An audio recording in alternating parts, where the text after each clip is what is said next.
appreciate that explanation. It is a weather alert. It's all about the frost today. I don't know about you, but my heat, I'm sorry to say, it went back on, guys. Yeah, well, I think it's still that time of year. You can kind of go back and forth a little bit. It's okay. We'll grant you that for now. For now. I thought you were going to be mad at me. Once you get to 4th of July, that heat better be off, though. That's a good point. Yeah, and you know what? We're putting us in weather alert mode just because the fact that, well, the National Weather Service hasn't put an official frost advisory in effect.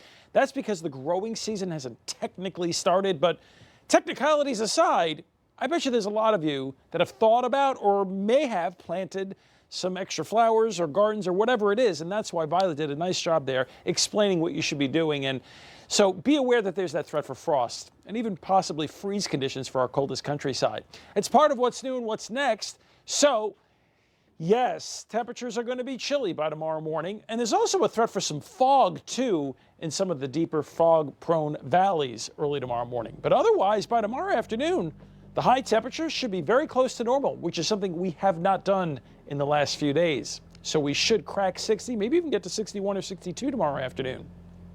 I think numbers should have a 6 handle, should be well into the 60s probably for Friday as well, and still not terrible for this weekend. But we've got to watch several wet weather systems. It should not be a washout necessarily for any one day, but there should be some passing rain from time to time. You may notice some clouds overhead. Some of that is due to this area of rain. If you're watching us east of Cortland and around Hamilton and Route 20 south from Madison County to Shenango and Otsego County, that's where you're going to have rain for the next couple of hours. Elsewhere in central New York, the clouds that we have now should clear out. And take a look. These are some forecast low temperatures. I'll step out of the way so you can see the whole map here. Anywhere from the mid to upper 20s for the coldest countryside to lower 30s. Now, there'll be a few spots that won't quite get down to the freezing mark, but you should be weather aware of that frost potential.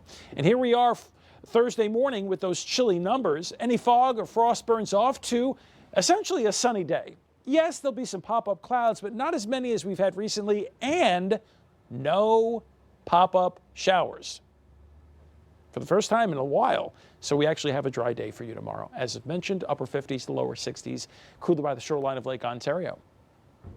Should be pretty quiet Thursday night with just some high, thin clouds. We should have our brightest time Friday morning with filtered sun through high clouds.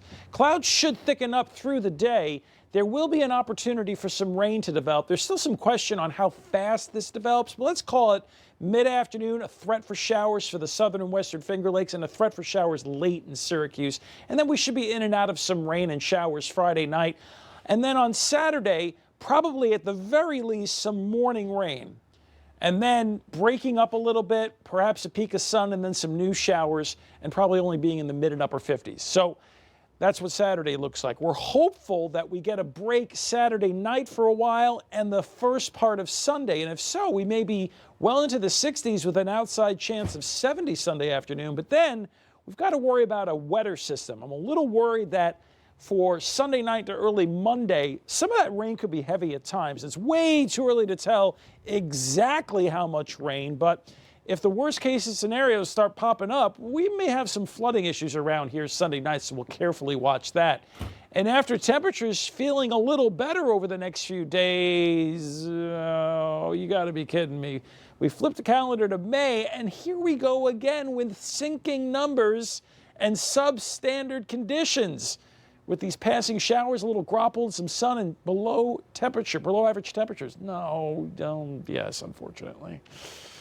No 80s in the forecast. Stanley Lost Skywatch. Yeah, those dark clouds. And yes, there's clouds over here in Syracuse. So these are going to clear out, though. And that's why you should be weather aware of that frost potential back inside.